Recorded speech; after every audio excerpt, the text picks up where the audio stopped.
चाहेंगे कि आप एक पैरेलल बॉडी खड़ी करेंगे या फिर से आप री इलेक्शन करवाएंगे? देखिए बिल्कुल जिम्मेवारी हम लेने को तैयार हैं। हम इस घर ने उस जिम्मेवारी को अगर 35-40 साल पहले संभाला है तो हमने टीएस वजीर की छत्र छाया में अगर उनका बेटा होने के नाते ये मेरा फर्ज बनता है कि मैं उन ट्रांसपोर्टर्स के साथ चलूं। और हम अजीत सिंह जी तो कह रहे मैंने बहुत सारे कुछ नहीं किया, ट्रांसपोर्ट का क्या किया, टोल इसलिए हवाई रास्ते से लाया था। बिल्कुल बिल्कुल बिल्कुल वो जिन लोगों ने लगाया उनको लाया, चलो वो काम करेगा जी, गवर्नमेंट का आदमी है, लेकिन नहीं, वो गवर्नमेंट का पिट्ठू बन गया। काम गवर्नमेंट का बंदा है, वो गवर्नमेंट के साथ बातें करता है, हमारे साथ नहीं करता। वो सीएम को ग्रहवत ही नहीं किया। लेकिन जब बनाया गया था तब क्या सोच के बनाया? ट्रांसपोर्टर्स का कुंभा आज इकट्ठा हुआ है और एक खास विषय है जिसको लेकर ये सब इकट्ठा हुए हैं। करण सिंह वजीर जी हमारे साथ मौजूद हैं। करण जी, सबसे पहले आज इकट्ठा होने की जरूरत क्या पड़ी? देखिए आज इकट्ठा होने का हमारा मेन जो ऑब्जेक्टिव था कि ट्रांसपोर्टर्स के इश्यूज जो हैं काफ़ी बर्निंग इश्यूज हैं। आज हमारे पास नए ट्रांसपोर्टिंग व्हीकल्स आ गए हुए हैं, जैसे आप ई रिक्शा कहिए, और काफ़ी इश्यूज हो रहे हैं। ओला उबर इंट्रोड्यूस की जा रही है, एक स्मार्ट सिटी जम्मू कश्मीर को बनाया जा रहा है, लेकिन स्मार्ट सिटी में जो ट्रांसपोर्टर्स हैं वो एक बहुत बैकबोन है और टूरिज्म जो है हमारा जम्मू कश्मीर का एक मेन हिस्सा, जिसमें उसके लिए तो कहते हैं कि अम्ब्रेला एक बनाया था और अजीत सिंह जी उस अम्ब्रेला को जो है वो शन आगे लेके चल रहे थे। तो आपको लग रहा है कि उनकी कारगुजारी जो उचित सही नहीं है, जिस वजह से ट्रांसपोर्टर सेटिस्फाइड नहीं है? देखिए अगर ट्रांसपोर्टर्स यहाँ पे इकट्ठा हुए हैं तो उनके जो इश्यूज हैं अगर कहीं वो नहीं रिजॉल्व हुए हैं तो उनकी शिकायतें हैं। और वो टीएस वजीर साहब के साथ जो ट्रांसपोर्टर्स काफी देर से जुड़े हुए थे और उनकी जो प्रॉब्लम्स थी, इसमें कोई शक नहीं कि ट्रांसपोर्टर्स ये कहते हैं कि जो शेर दिल जो कलेजा जो टीएस वजीर जी ने रखा था वो कोई नहीं रख पाएगा। लेकिन एक तंज ये भी लोग कसते हैं कि अजीत सिंह जी जो है वो बीजेपी द्वारा प्लांटेड है। क्या ये जो ट्रांसपोर्टर्स बैठे इनका भी ये मानना है? देखिए आज जो हमारा इशू है हम इसको पॉलिटिसाइज ना करें। अभी हम सिर्फ ट्रांसपोर्टर्स के जो इश्यूज हैं हम उन चीज़ों को रिजॉल्व करने के लिए आज हमारी मीटिंग हुई।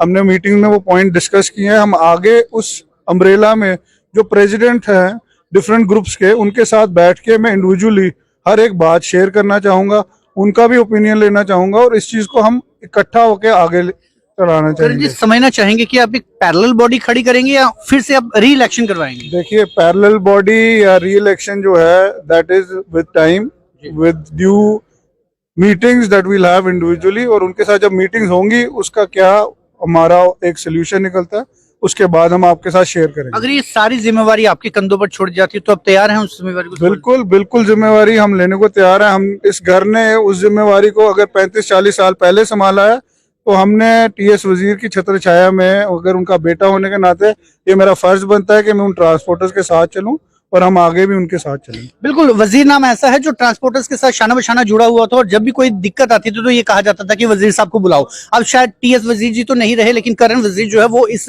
जिम्मेवारी को आगे बढ़ाना चाहते हैं, क्योंकि मानना इस पूरे कुंभे का ये है कि जो ट्रांसपोर्टर्स की समस्याएं थी उन समस्याओं को पूरा नहीं किया गया। उन समस्या ट्रांसपोर्टर से भी बात करेंगे कि आखिर जरूरत क्या पड़ी कि इस तरह से इकट्ठा होना पड़ा। देवेंद्र सिंह जी मेरे साथ मौजूद है जो कि टीएस वजीर जी की जो कोर कमेटी होती थी तब उनके साथ शाना बशाना चलते थे। सर याद आता है टीएस वजीर साहब का दौर? जी 1993 से मैं वजीर साहब के साथ जुड़ा था, तो टिल डेथ जब तक उनकी मौत हुई है उसके बाद हमारी मौत हो गई है ट्रांसपोर्टर की, क्योंकि हमने एक आदमी को जो सर्वसम्मति से बनाया लेकिन उसने उस बेड़ा गर्क कर दिया। मेरी बात हुई थी अजीत सिंह जी से, मैंने उनसे पूछा कि आपके ऊपर स्टैंप लगती है कि आप बीजेपी के फेवर में जाते हैं।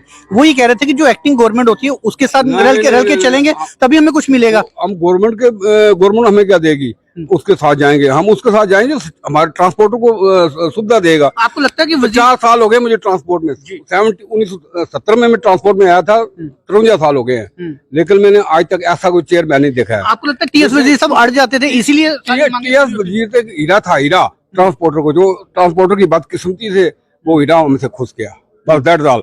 हम ये मैं कल अगर करण सिंह वजीर साहब अगर इस काम को टेक करते हैं ट्रांसपोर्ट का, लेकिन ट्रांसपोर्ट को इनको बहुत बारीकी से ट्रांसपोर्टर का मसला हल करने पड़ेंगे। इधर ऐसे नहीं हो रहा, कोई मसला हल नहीं हो रहा। वो टोल का मसला, राजपूत सभा भी, दूसरी सभा भी, सिख बरादरी, सब बरादरी मतलब गई, किसी ने नहीं माना। गवर्नमेंट सिंह जी तो कह रहे मैंने बहुत सारे कुछ नहीं किया। ट्रांसपोर्ट का क्या किया, टोल, अगर हम टोल टैक्स देते हैं टोकन टैक्स किस बात का, ये टोकन टैक्स हमारे से गाड़ियों से लेते हैं, किस बात का टोकन टैक्स, टोल टैक्स किस बात के लेते हैं तो ये बात फिर अजीत सिंह जी को समझ क्यों नहीं होती? जीत सिंह नहीं, वो जीत सिंह तो गवर्नमेंट का बंदा है, वो गवर्नमेंट के साथ बातें करता है, हमारे साथ नहीं करता। वो सीएम को पकड़ता है, पीएम को पकड़ता है, वो हमारे साथ नहीं बोलता है। इसीलिए हवाई रास्ते से लाया था। बिल्कुल बिल्कुल बिल्कुल बिल्कुल। वो जिन लोगों ने लगाया उनको लाया, चलो वो काम करेगा जी, गवर्नमेंट का आदमी है, लेकिन नहीं, वो गवर्नमेंट का पिट्ठू बन गया, काम नहीं किया। ये कड़वी बातें थी शायद, जिस कड़वी बातों को लेकर जो है आज ये सारे ट्रांसपोर्टर्स जो है वो आज मैं देखता हूँ चौक में फ्रंट ड्राइवर को ट्रैफिक पुलिस वाले ने थप्पड़ मार दिया, फ्रंट वो बेचारे मोटरसाइकिल वाले को हेलमेट नहीं है, उसको गाली दे दी, उसको अंदर ले गए, उसको पैसे छीन लिए, कोई नहीं पूछता, कोई वाली वार से नहीं है। आज तक जी से ने उनके बारे में रहमत ही नहीं किया। लेकिन जब बनाया गया था तब क्या सोच के बनाया उनको सरकार? सोच के बनाया जो अच्छा काम करेंगे। हमारी गाड़ियां घर के बाहर खड़ी करते हैं, ड्राइवर घर में जाते हैं एडवांस लेंगे, पीछे चलाना होता है, फोटो खींचो। देखो ना, ट्रांसपोर्टर का मसला ऐसा है कि ई रिक्शे वाला दूसरे रिक्शे वाले से लड़ रहा है, भाई तू ये वो बैठ के सारा मसला बैठ के हल होता है, लेकिन नहीं, ऐसी बात किसी ध्यान में नहीं है। बस दरअसल मैं ये बोलता हूँ, ट्रांसपोर्टर का मसला हल करने के लिए ये सारे मुद्दे हैं, ये जो कड़वी सच्चाई है, जो देवेंद्र जी ने तो बड़े बेबाकी से बोल दिया कि वो सरकार द्वारा सामने प्रिटेंड किए गए वो बंदे हैं और उनको हवाई मार्ग से इसीलिए लाया गया था, लेकिन ट्रांसपोर्टर्स का मसला कोई उनके द्वारा हल नहीं हो, जिस वजह से ये सारे इकट्ठा हुए। और इकट्ठा होने का मकसद सिर्फ इतना है कि ट्रांसपोर्टर्स को इंसाफ दिलवाना है, उसके लिए सरकार के साथ चल के नहीं बल्कि सरकार के विपक्ष में खड़ा होकर काम करना पड़ेगा। फिलहाल अब जुड़े रहिए जमुना न्यूज़ के साथ।